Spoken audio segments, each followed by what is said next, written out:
कि हमारे जमीन को उचित मुआवजा दिलाएंगे। यदि आप पौने पौने दाम में देंगे, दादी सब थोड़ी सुनिया खेतों में धान रोपा, किस प्रकार से अपनी खेत छीने लगा लो। अब मान के चलिए हमको सूचना मिला पेट्रोल में कि 3000 रुपए प्रति डिसमिल मिल रहा है। सुनिएगा, जितने भी पुलिस कर्मी है, हम लोग भी खेती बाड़ी करने वाले हैं। 3000 प्रति डिसमिल, 1 एकड़ में 100 डिसमिल होता है। 3000 को गुना करते हैं 100 से 3 लाख। 3 लाख मान के चलिए एक आदमी के पास एवरेज 5 एकड़ जमीन होता है। 5 एकड़ एवरेज गाँव में 5 एकड़ एवरेज जमीन होता है। यानी फिर 3 लाख को 5 से गुना करेंगे तो 15 लाख, यानी 15 लाख में आपका पूर्वजों का सारा संपत्ति खत्म। एहतियात साहब, भले ड्यूटी का प्रेशर है लेकिन मानवता के नाते सुनिएगा। माननीय एहतियात साहब सुनिएगा सर, मानवता के नाते सुनिएगा सर, रिक्वेस्ट है, क्योंकि एक ऐसी मिट्टी में सबको दफन हो जाना है। उस समय ना कपड़ा रहेगा, न ये वर्दी के सितारे रहेंगे, कुछ नहीं रहेंगे सर, न माथे में टोपी रहेगा, न छाती को शेर का सिंबल रहेगा। तो आप भी सुनिएगा, 15 लाख यानी आपके बाप दादा 4000 साल से, यानी 4000 साल से जो खेत आपके पास था, हड़प्पा काल को ही मानते हैं, उससे पहले नहीं जाते हैं। हम हड़प्पा काल को ही मानते हैं। हड़प्पा काल को भी अगर गिना जाए तो 4 साढ़े 4000 साल से खेत मेरा है। कितना पैसा मिला? 15 लाख। कितना जमीन गया? 5 एकड़। चलिए उस 15 लाख को हम ले लेते हैं। 15 लाख आपको मिल गया गवर्नमेंट की ओर से, हमारी सारी संपत्ति चली गई। इस परियोजना में हमारी सारी संपत्ति चली गई।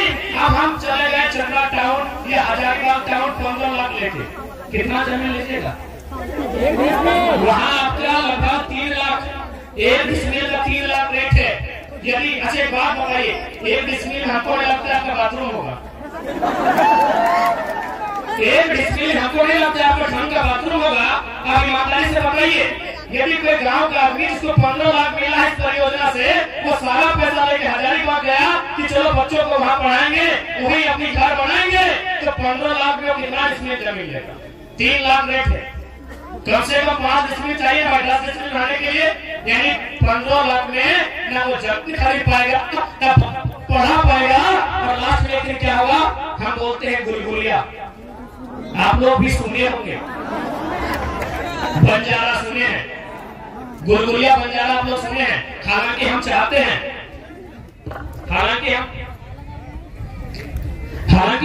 हैं कि दुनिया में कोई गुलगुलिया और बंजारा ना बने। गुलगुलिया भी समझते हैं आप, बंजारा भी समझते हैं। अगर नहीं समझते हैं तो रेलवे स्टेशन में चले जाइए, वहां आपको बहुत सारे लोग मिलेंगे जो भीख मांगते हैं। उनका घर नहीं है, उनका परिवार नहीं है, ना उनके छत पे उनके सर पे कोई छत है, वो मांगते हैं। तो ये 15 लाख आपकी सारी संपत्ति लेने के बाद जो सरकार देगी, ये कितना दिन तक चलेगा? इसलिए सबसे पहली बात, ये बहुत महत्वपूर्ण बात है, क्योंकि भारत के संविधान में 7 मौलिक अधिकार थे, आपको जानकारी होना चाहिए। ये चूंकि सब पढ़े लिखे लोग आए हैं, सब संविधान की बात करते हैं। भारत के मौलिक अधिकार जो हमारा है, जो हम लोग अमेरिका से लिए हैं, उसमें 7 को मौलिक अधिकार था। आर्टिकल जो 31 है उससे निरस्त कर दिया गया। वहाँ संपत्ति का अधिकार था। संपत्ति का अधिकार मतलब भारत मलर है चाहे हिंदुस्तान मलर है, जमीन मेरा बाप का है, पसंद आएगा तो देंगे, नहीं तो नहीं देंगे। यानी भारतीय संविधान आर्टिकल 31 क्या कहता है? संपत्ति का अधिकार। इसका मतलब क्या था? हालांकि इसमें कुछ दुष्परिणाम भी थे, कुछ परिणाम भी थे, लेकिन किसानों के दृष्टिकोण से संपत्ति का अधिकार, मौलिक अधिकार होना बहुत वाजिब था। लेकिन चूंकि कॉर्पोरेट बार-बार कहते हैं कि कॉर्पोरेट लोग सांसद बनाते हैं, चंदा देते हैं करोड़ों का, अरबों का, तो हमारी कैसे सुनेंगे? उन्होंने 31 को निरस्त किया और आज संपत्ति का अधिकार आपका मौलिक अधिकार नहीं है। यानी इस देश में यदि कोई भिखमंगा होगा तो ये भारत सरकार की रिस्पॉन्सिबिलिटी नहीं है। इस देश में अगर कोई बेघर होगा तो ये सर्वोच्च न्यायालय की रिस्पॉन्सिबिलिटी नहीं है। लेकिन यदि मौलिक अधिकार में संपत्ति का हत्या होगा तो देश के प्रधानमंत्री का उत्तरदायित्व होगा कि भिखमंगा वो कैसे है। सुप्रीम कोर्ट का जजमेंट होना पड़ता कि सिर्फ छत नहीं क्यों है, ये बेघर क्यों है? क्योंकि संपत्ति का अधिकार मौलिक अधिकार। तो इसलिए आज जितने भी लोग हैं मैं उनसे यही कहूंगा, और साथ ही साथ चूंकि मैं लोकतंत्र का चौथा स्तंभ यहाँ है और ये जनता का देश है, ये गणतंत्र है, ये लोकतंत्र है, मैं मीडिया के माध्यम से देश के हुक्मरान, राज्य के हुक्मरान को संदेश दूंगा कि आप फैक्ट्री लगाइए या डैम बनाइए या सड़क का निर्माण कीजिए, एक विस्थापन नीति बनाइए, विस्थापन नीति बनाइए। और जिसका भी 10 एकड़ जमीन लेता है लीजिए ना, कोई मना किया है, हमको पैसा नहीं चाहिए, बदले में कहीं जमीन दीजिए, नहीं चाहिए पैसा। विस्थापन नीति बनाइए, हमको बदले जमीन दीजिए।